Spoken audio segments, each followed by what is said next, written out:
Bagaimana cara menyepuh logam? Nah, elektroplating atau penyepuhan adalah proses pelapisan logam dengan logam yang lebih tipis melalui prinsip bahwa logam yang akan disepuh diperlakukan sebagai katoda dan logam penyepuh diperlakukan sebagai anoda. Dalam penyepuhan, kedua elektroda dimasukkan dalam larutan elektrolit, yaitu larutan yang mengandung ion logam penyepuh. Elektroplating juga dapat didefinisikan sebagai pelapisan logam pada benda padat konduktif dengan bantuan arus listrik. Jelaskan langkah-langkah penyepuhan logam.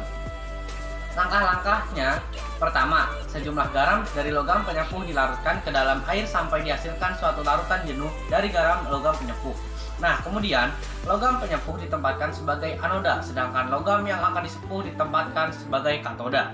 Setelah itu, arus listrik DC dialirkan ke rangkaian tersebut sehingga terjadilah proses elektrolisis, yang mana di anoda terjadi proses oksidasi dari logam penyepuh sehingga menyebabkan logam-logam penyepuh terionisasi membentuk ion-ion. Nah, yang terakhir, kemudian di katoda terjadi proses reduksi ion-ion logam penyepuh sehingga ion-ion logam penyepuh membentuk logam dan melapisi logam yang disepuh. Mengapa harus dilakukan penyepuhan logam? Nah, jawabannya itu penyepuhan itu kan proses pelapisan logam dengan logam yang lebih tipis melalui prinsip bahwa logam yang akan disepuh diperlukan sebagai katoda dan logam penyepuh diperlakukan sebagai anoda. Nah, tujuannya itu untuk melindungi logam terhadap korosi atau untuk memperbaiki penampilan. Emas 24. Nah, ini bedanya dan artinya. Yang pertama, emas 22 karat. Emas 22 karat memiliki kandungan emas murni 90,60% sampai dengan 94,79%.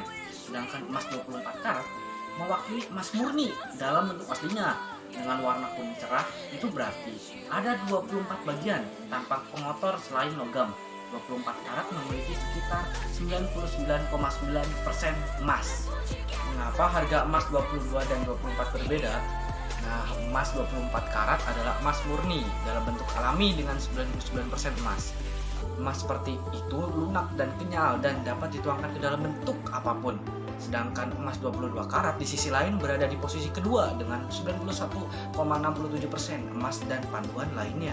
Panduan ini dapat berupa nikel, seng, perak, atau tembaga tergantung pada hasil yang diinginkan. Emas 24 karat dan 22% lebih mahal daripada emas 22 karat karena kemurnian 99% emasnya. Adakah angka-angka emas lain yang lain selain 22 dan 24? Ada.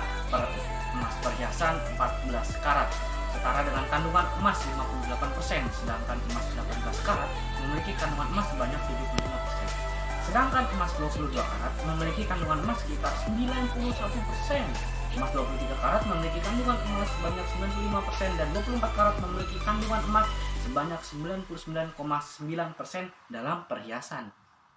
Menurut kalian, investasi emas sebaiknya perhiasan atau emas batangan? Nih, kalau menurut saya, emas perhiasan karena sering menjadi alat untuk mempercantik penampilan perempuan. Nah, keunggulan ini dimiliki emas batangan yang benar-benar hanya untuk investasi. Benar-benar untuk investasi. Emas perhiasan juga lebih didapatkan dibandingkan dengan emas batangan karena sangat ini di hampir seluruh daerah, kota-kota besar maupun desa-desa juga memiliki toko emas yang menjual emas perhiasan. Seperti yang di pinggir jalan itu, emas perhiasan memiliki nilai biaya proses pembuatan. Jumlah biaya emas perhiasan bisa mencapai 15-20% dari nilai emas tersebut. Nah, jika Anda menjual lagi emas perhiasan, tentu biaya pembuatannya tidak dihitung.